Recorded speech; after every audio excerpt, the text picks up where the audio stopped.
جيتكم اليوم بحلوة النقاش أو قاطو النقاش. هذا الوصفة اللي كامل تحبوها جبتها لكم بوحدة التفاصيل، وحدة النصائح، وحدة الأسرار كيما راكم تشوفوا. يبقى محافظ على الشكل تاعو، نمدلكم السر والحيلة اللي تخليه مستحيل يهبط لكم في الفرن، يبقى كيما راه وبطريقة صحيحة باه تنقشوه. يعني أسرار ونصائح بزاف في هذا الفيديو.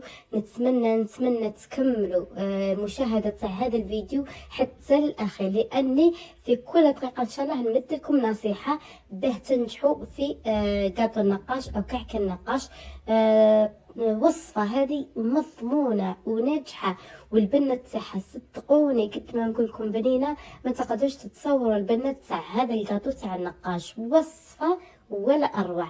فقط قبل ما نبداو خليوا لي جيم وتعليق، ماكم راح تخسروا والو، لانه الجيم والتعليق يخليوا لي الفيديو يطلع ويخليوا الوصفات القادمه ان شاء الله توصلكم، واليوتيوب يقترح عليكم فيديوهات القناه. نبداو مباشره في الوصفه.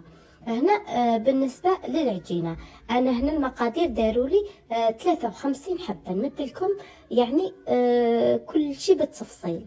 شوفوا عندي علبه تاع 500 غرام مارغرين، نحيت منها نص. المارغرين والسمن يكونوا بدرجه حراره الغرفه. مهمه هذه الخطوه، نحوهم من الثلاجه بيوم قبل.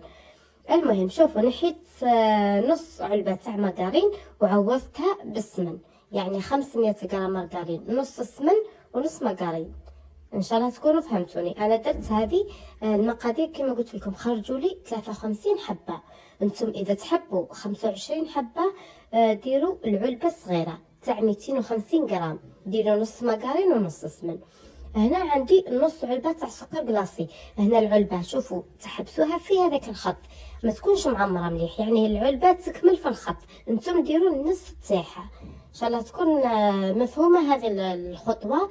كما قلت لكم نص علبه سكر كلاصي، نضيف عليه هنا نص فنجان نتاع زيت، راح يمدلو واحد الخفه واحد الهشاشه ولا اروع. نضيف المكونات هذو بالتدريج. نضيف هنا مغرفه كبيره تكون معمره حليب بودره، ورشه مليحه، رشه لاباس بها تاع ملح. الحليب بودره هذاك يخليه يتحمر لكم مليح. عندي الفارينه 3 كيلات. شوفوا الكيلو وين تحبس كما قلت لكم في الخط، تحبس وين يحبس المارغرين، لان العلبه هذه ما تجيش معمره كامل بالمارغرين، تجي تحبس في الخط. انتم ديروا حسابكم باللي الكيله تحبس في الخط، كي ديروا نص كيله يعني نص تاع هذاك الخط. انا الفارينه هذه ضروري ثاني تغربلوها، ومن بعد تضيفوها لهذا المكونات. كما قلت لكم 3 كيلات نتاع فارينه يكونوا يوصلوا حتى للخط هذاك. اذا درتوا كما قلت لكم العلبه الصغيره تاع 250 غرام، كملوا كيلو بها باقي المكونات. فقط الزيت ديروا حوالي ربع كاس نتاع الزيت. نحك الخليط هذا بين يدي مليح، من الاحسن ديروا في قصعه او اناء كبير حتى يولي لي بهذا القوام. راح تتشكل لي كره. هنا في هذه المرحله عندي نص كيلو ماء وماء الزهر، خليط بين ماء وماء الزهر. كما قلت لكم نص الكيلو راهي تحبس في الخط، وانتم شوفوا نص وين يكون. نضيفها بالتدريج، راح تدي لي كامل الكميه نتاع الماء وماء الزهر. كما تشوفوا في نفس الوقت هي راهي تشرب، وانتم ضيفوه بالتدريج. يعني ما تخافوش اذا شفتوها بدات تولي لكم جاريه، لانه من بعد راح تتشرب كل هذوك السوائل بهذه الطريقه. شوفوا انا ديت لي كل الكميه، وانتم شوفوا اذا شفتوها مازالت شويه ناشفه تقدروا تضيفوا شويه ماء وماء الزهر. المهم تتحصلوا على هذا القوام. شوفوا القوام انا اللي تحصلت عليه، عجينه رائعه تجي طريه، راح تساعدكم بزاف في النقاش. وصدقوني وصفه ناجحه، وهذه العجينه تجي هشيشه تذوب في الفم. انا راح نبدا نوزنها مباشره. انا وزنتها 36 غرام، خرجت لي 53 حبه. اذا تحبوا توزنوها 40 غرام راح تخرج لكم 48 حبه. انا راح نوزن كل الكميه، انا يا درتها 36 غرام، انتم تحبوا ديروها 40 غرام ثاني ديروها. شوفوا هنا حطيتها في كيس بلاستيكي، فرشت الكيس وعاودت غطيت به، لازم ما يدخلهاش لهبه. غطوها مليح ودخلوها للثلاجة. إذا كنتوا في الصيف خلوها ترتاح في الثلاجة حوالي 3 سوايع إلى 4 سوايع. إذا كنتوا في الشتاء خلوها في المطبخ ترتاح. ونروحوا هنا للحشوة تاعنا. عندي هنا الغرس 530 غرام، كل حبة تاع كاطو نديروا لها 10 غرام. عندي بالضبط 530 غرام نتاع غرس. ضفت عليه مغرفة كبيرة جلجلين، مغرفة كبيرة تاع السمن، وراح نخلط المكونات مع إضافة ماء الزهر بالتدريج. هنا نبقى نخلط مليح مليح حتى يندمجوا. هنا لازم الغرس تاعكم يكون طري، شويه بزاف طري. دوك تشوفوا القوام تاعو، لانه يعني كي ندخلوه للفرن سواء في النقاش او في مقروط الكوشه هكذا، لانه كي ندخلوه للفرن راح يزيد ينشف معاكم شويه باه ما يجيكمش الحشو يابس. ديروا الحشو تاعكم طري. شوفوا انا القوام اللي تحصلت عليه، هذا هو القوام. ان شاء الله تكونوا فهمتوني. ديروه طري راح يبقى لكم الحشو طري لاطول مده ممكنه. هنا هذا هو الحشو تاعي. كما قلت لكم الحشو راح نوزنه 10 غرام. وكيما على بالكم يعني الحشو تاع التمر ما يحتاجش يرتاح، لانه التمر ما فيش سكر هكذا باه يذوب. ولا شوفوا هنا تحصلنا على هذه الكميه. شكلتهم اكل كرات. واذا درتوا هذه العجينه تاعكم ترتاح في الثلاجه نحيوها بمده قبل هكذا باه تطرى معكم وتدي درجه حراره المطبخ. وانا كما راكم تشوفوا درت بلاستيك على سطح العمل هكذا باه ما تلصقليش العجينه، راح يلصق معكم يعني بكل سهوله. وراح نبداو نشكلوا النقاش او كعكه النقاش تاعنا بهذه الطريقه. حلوا العجينه رقيقه وحلوها بشكل طولي كيما حليتها انا، هذه هي الطريقه. وهذاك الحشو تاعنا تاع الغرس او التمر ديروه بهذا الشكل، على شكل حربوش صغير. وراح نرولي ونخرج كامل الهواء اللي في هذيك الحبه تاع النقاش. هنا تقريبا كيما الكعكات، كيما تشكلوا الكعكات عادي. جهه نديروها مفتوحه والجهه الثانيه نغلقوا بها بهذا الشكل. حاولوا اعطيو لها الشكل باه ما تكونش كبيره بزاف. وهنا انا كيفاه نديرهم كامل بهذه الطريقه. ومن بعد حنبدا ننقش في الكاطو تاعي. يعني بهذه الطريقه راح العجينه تزيد ترتاح اكثر، وراح تسهل لكم عمليه النقش كي تكونوا تنقشوا. هذه خطوه مهمه ثانيه حنحاول نمد لكم كل النصائح. شوفوا هنا انا بعد ما كملتهم كامل راح نبدا النقاش تاعي باول حبه كنت خدمتها بهذا الشكل. يعني طريقه جدا سهله. اذا كنتوا في الصيف وشتوها بدات تطلق لكم في الزيت والدهن تاعها، دخلوها الثلاجة وجبدوا بالحبات، جبدوا بالثلاثة أو بالربعة، وفي نفس الوقت راكم تنقشوا فيه. وهنا نروحوا لأهم مرحلة اللي هي مرحلة النقاش. كيفاه تنقشوا الحبة تاعكم. أنا جبت هذه لاضبي، هذه القمع هذا اللي نستعملوه في الكريمة. حطوا فيه الحبة تاعكم تاع النقاش. حطوا جيبوا أي حاجة تكون مسطحة من تحت لأنه حتساعدكم. كل واحدة واش تحب، واش عندها، واش متوفر عندها.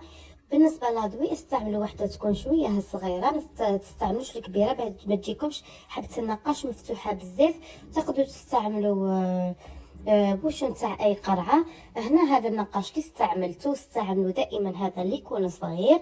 ونمد لكم الطريقه. هنا كي تنقشوا اول مره في هذوك الاسنان وين حبستوا تزيدوا تعاودوا تحطوا نقاش كما راكم تشوفوا. وين تحبسوا تعاودوا تحطوه.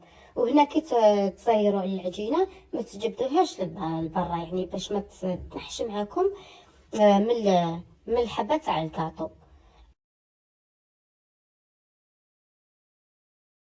هنا نبداو من الاسفل، ننقشوا الحبه كامل من الاسفل هكذا باه يجينا كامل متساوي، ما يجينيش خط معوج.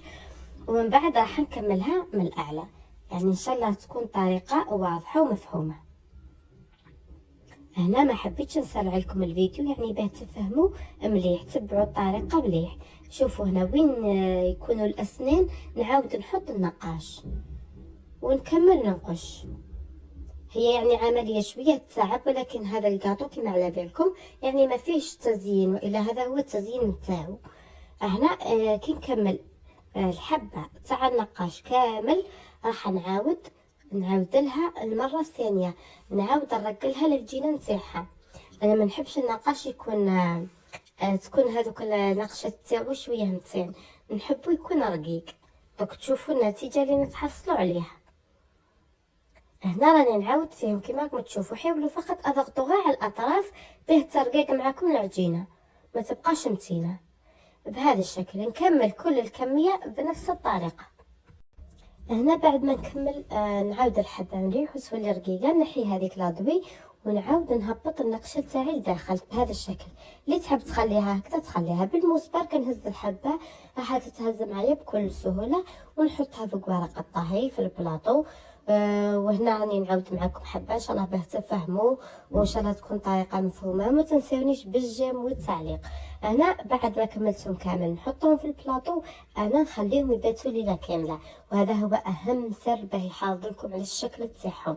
خلوهم في الثلاجه اذا كنتوا في الصيف، اذا كنتوا في الشتاء خلوهم في المطبخ، خلوهم بلا ما تغطوهم، خلوهم كما راكم تشوفوا هكذا راحين ينشفوا معاكم. وهذا اهم سر باه ما يهبط لكمش النقاش في الفرن. شوفوا كي ينشفوا معاكم نمسهم يولوا حاجه ناشفه، يعني مستحيل يهبطوا معاكم في الفرن وفي الطياب. هنا اللي ما عندهاش الوقت تقدر تخليهم على الاقل 3 ساعات حتى ينشفوا مليح مليح، ومن بعد تدخلوهم الفرن على 170 درجه يتحمروا لكم الاسفل، وزيدوا مدوا لهم هذيك التحميره كما راكم تشوفوا من الاعلى. نتحصلوا عليهم بهذا الشكل. النقاش يعني من الاحسن يكون محمر مليح. هذا هو الشكل اللي تحصلنا عليه. نخلوهم يبردوا حتى يبردوا مليح مليح، ومن بعد راح نضيف لهم شويه سكر بلاصي. اللي تحب تخليهم كيما راهم تخليهم. كاين ثاني اللي يحبوا يزينوهم بورده من التمر، من معجون التمر او الغرس يشكلوا وردات.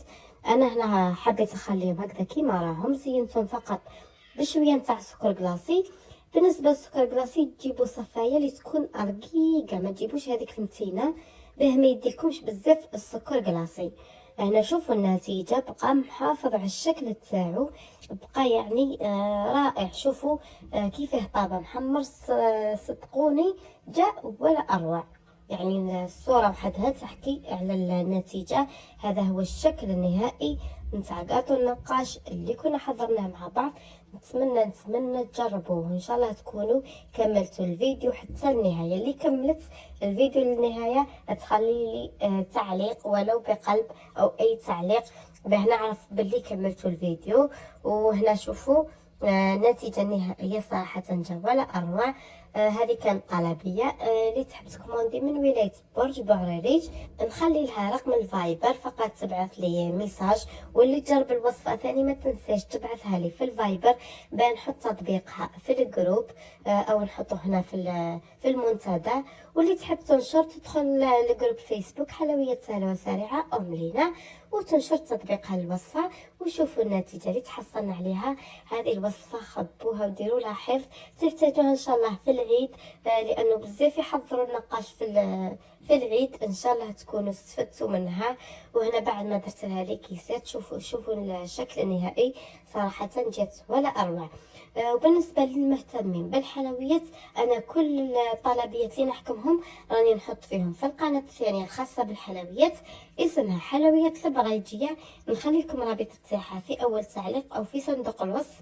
ادخلوا وديروا لها اشتراك ونتلاقاو في وصفات جديده ان شاء الله.